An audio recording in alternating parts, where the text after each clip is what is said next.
My ex-fiance refused to respect my boundaries, so I married his best friend. Back in 2019, I had just moved my long-term partner into my house due to a series of poor life choices on his end. It had been a rocky relationship for most of its duration, but I was young and dumb. I believed this was him wanting to commit and truly start our lives. By early 2020, we were engaged. I was a full-time university student, sole caretaker for my mentally disabled mother, and taking care of the house and our pets. He worked a standard 40-hour-a-week, minimum wage job and refused to help with any aspect of life. I found out on Christmas Day 2020 he had been unfaithful and had forgotten to tell me.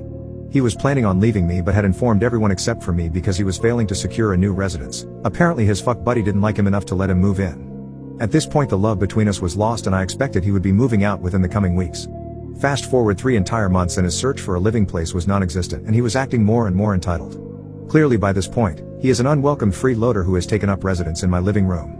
I was about to secure an eviction notice to get him off my couch. He began swiping Tinder with his phone volume loudly on. I told him to not do that in my presence as it was highly insensitive to do in my home and he could do it in private. This continued, so I told him I would sleep with one of his friends. It was said in a moment of anger and was more of an empty threat at the time. However, I am known for seeing goals to their completion. I messaged the guy who was supposedly my ex's best friend and the best man for the wedding. It turns out he didn't even consider my ex a close friend and my ex had acted similarly terrible to this guy previously as well. We bonded over our terrible experience, hit it off really well in general, and started dating. I was upfront about what the catalyst for me to reach out to him was. After 2 years of dating we were married. He watched me graduate with that bachelor's degree my ex disliked. I'm halfway through my master's, and my husband works in a specialized steady field that supports us. Last I heard my ex got kicked out of his dad's house, never was able to officially date his side chick, and has not made any choices to better his life.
Around a mother with dissociative disorder as well as narcissism.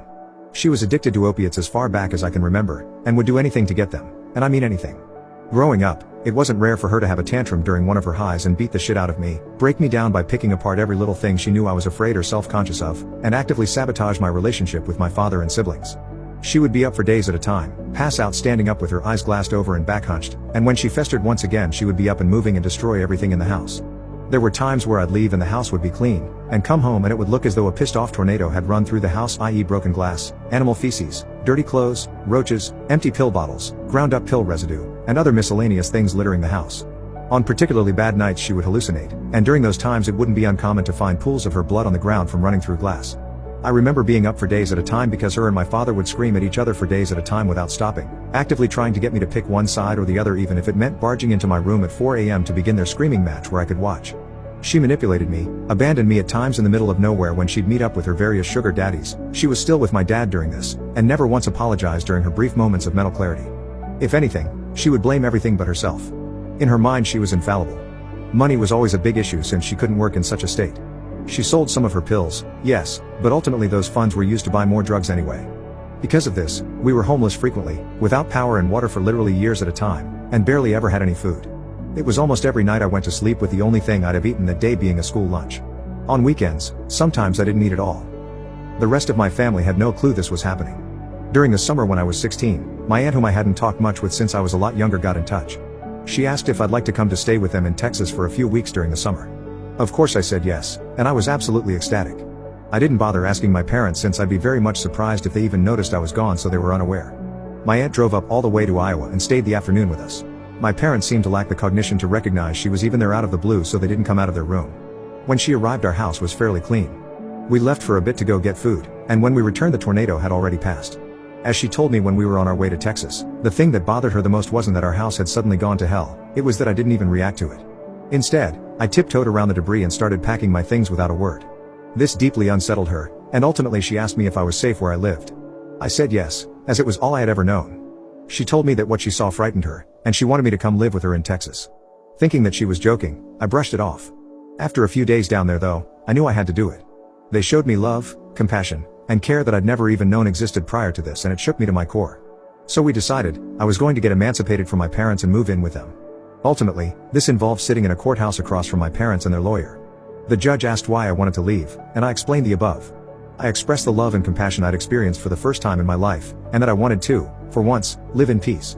Their lawyer rebutted, "To me, it seems as though you have no respect for your parents. Is it because of their financial situation? It looks as though you're attached to the perks of living in a family that makes a reasonable amount of money, and not that you want to leave because they're unfit parents."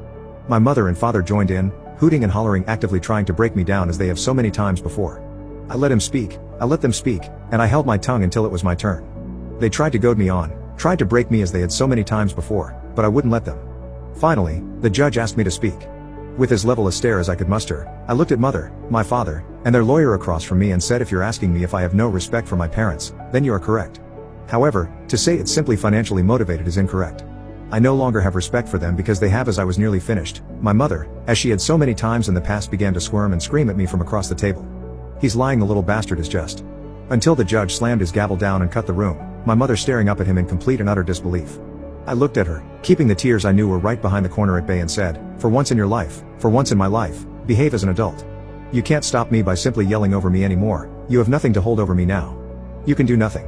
As I spoke, the judge motioned to his officer, who moved towards my mother. Her expression still frozen in complete bewilderment as the officer aggressively told her to get up out of her chair and escorted her out of the room. The judge looked to me, my aunt, my father, and his lawyer with one sweeping glance and then spoke. "I am sorry that you have had to deal with this for so long, young man. There's nothing more that you or anyone else needs to say. You deserve to live a normal life as a normal kid, and it's obvious to me now that your parents are unfit to produce that kind of environment. You will go back to Texas with your aunt, and we will regularly have our social workers in touch to check in on how you are doing. Make the most of this second chance. Good luck, young man." Adjourned. Though the bang of his gavel was the only noise that permeated the room, all I could hear was the ringing in my ears. My father and his lawyer were escorted out of the room, and the tears I had held back all this time came gushing out like a tidal wave. It's been 7 years since that day, and I am happy to say that I've managed to grow up and become a well-adjusted adult. I have a great career, great friends, and an amazing girlfriend. I've been in therapy ever since we got back to Texas, and I no longer have trouble sleeping or terrible bouts of anxiety and depression as I used to. Life is good. What is the scariest thing you have seen while camping in the forest? During college that was located away from major cities, the woods were all around us. That being said, there was a highly rated trail, the Loyalsock Trail, which was about an hour drive from the university. I invited a friend to come with me as he had never been on an extended backpacking trip. A 50-plus mile trail that we intended to backpack over the 4-day weekend. I am an Eagle Scout who has spent countless hours in the woods and went on backpacking trips consistently throughout my college experience. As many have said before me, you get used to the minor spooky things happening. Coyote howls, raccoons in the middle of the night, even the occasional unknown noise. The scariest thing to find in the woods, however, are people. We were about 20 miles into the trail, and, being Pennsylvania where the underbrush and trees line the trails pretty densely, I always walk about 100 meters off of the trail to reduce the chances of me disturbing people or people disturbing me, especially in the early morning when I choose to sleep in. Following that same strategy, my friend and I go out of our way to be in this amazing spot a good ways off of the trail where it would even be difficult to see our flashlights from the trail. This spot was on a peninsula where a creek met a river, meaning there was only one way into our camp and only one way out. We start a fire, cook our food, and drink some, but not enough to get either of us drunk. We put the fire out about midnight and head into our individual tents. All is quiet. It is the fall semester, so leaves are on the ground, the moon is brightly shining through the bare trees, and the air is cool. The only noise is the occasional time when I would hear my friend turn over in his sleep. Then, I hear the voices. The voices sounded very close for being on the trail 100+ meters away. I check my watch, 3 a.m. Who hikes at 3 a.m.? We are 20 miles in. I slowly get out of my sleeping bag, slowly unzip my tent, only to see my friend peeking out of his tent in the exact same fashion. He quickly moves his finger over his mouth in an exaggerated hush signal, then used the same hand to frantically motion towards the way of the trail.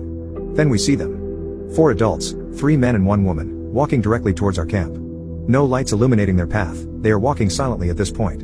Only one of them has a backpack, an impossibility for the long hike. They were 1/3 of the way through.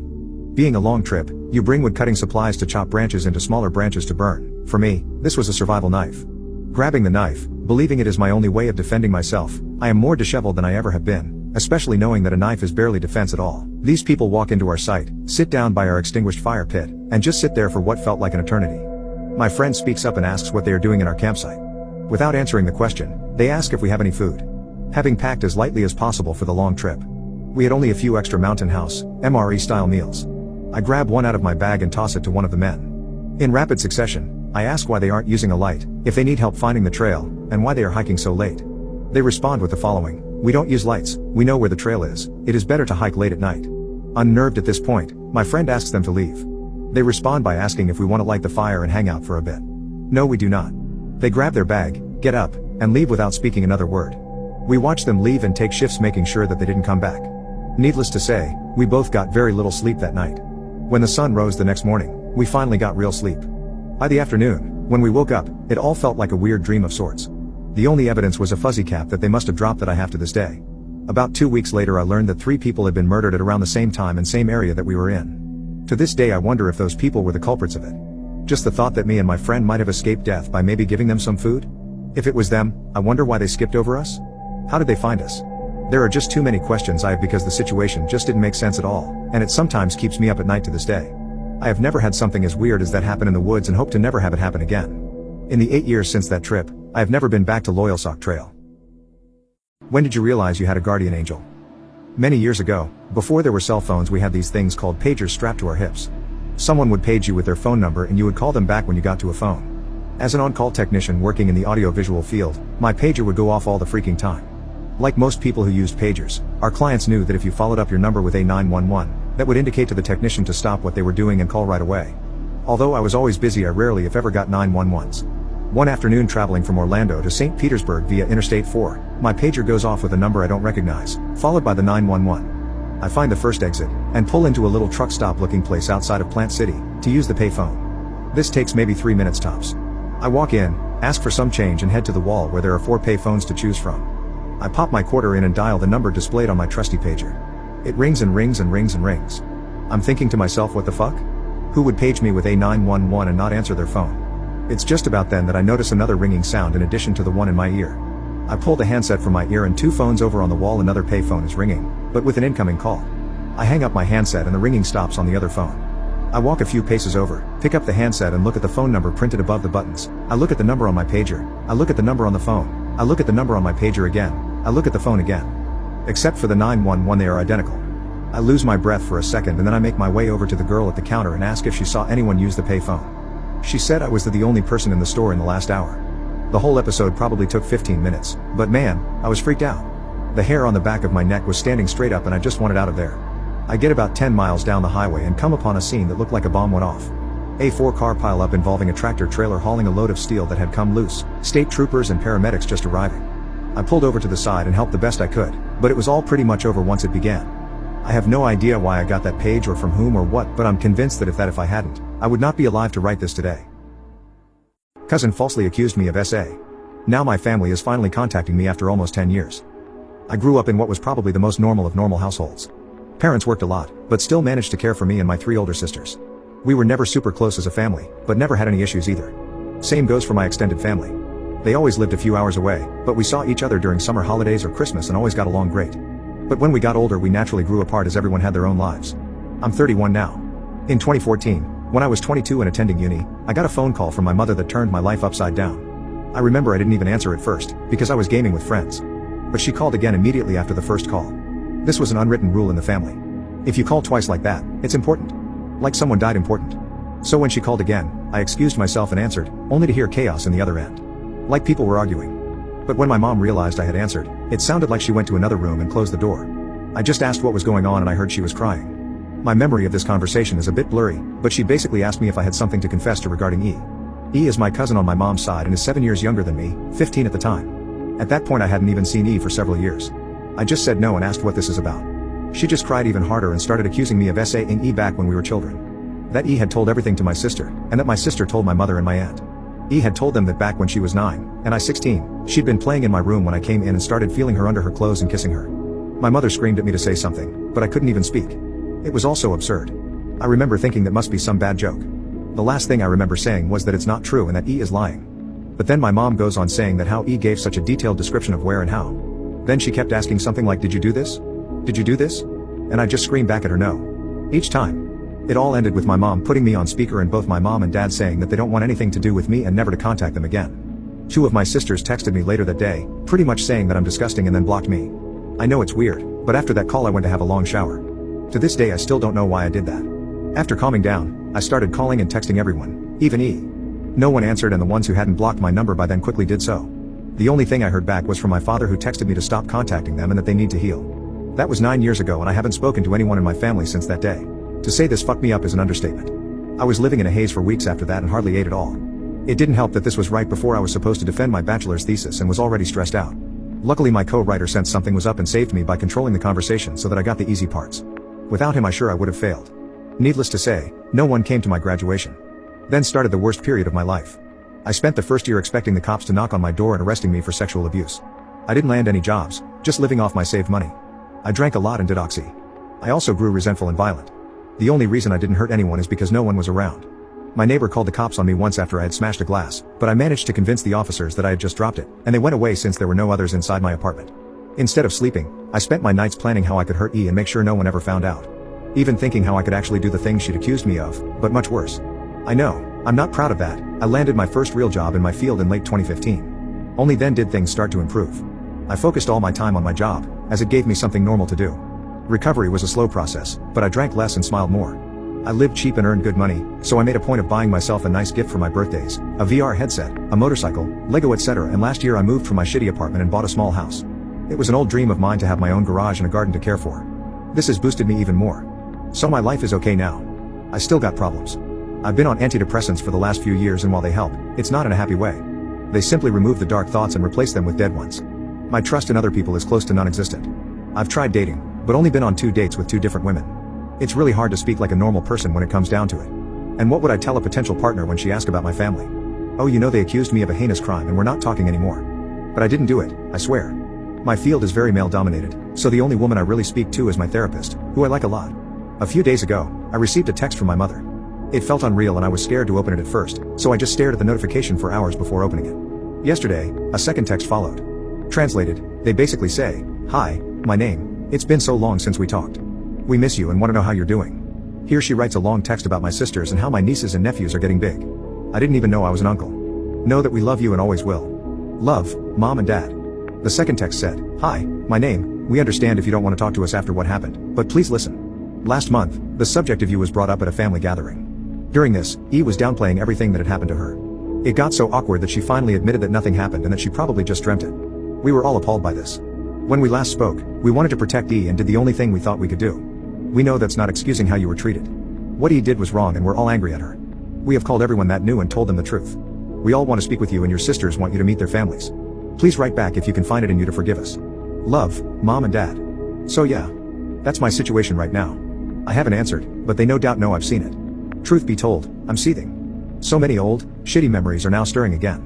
I don't want to forgive them and I wouldn't trust myself to be in the same room as them right now. Part of me wants to call my family and unleash everything on them, to guilt them with everything I went through until they all hit their rock bottom. Then dedicate my life to make my cousin's life as miserable as possible. The other part wants to ignore them and continue with my okay-ish life with my motorcycle and my garden to keep me company.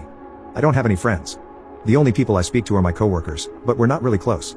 I've called my therapist's clinic, but they told me she's on vacation and won't be available for weeks, and I don't want anyone else than her.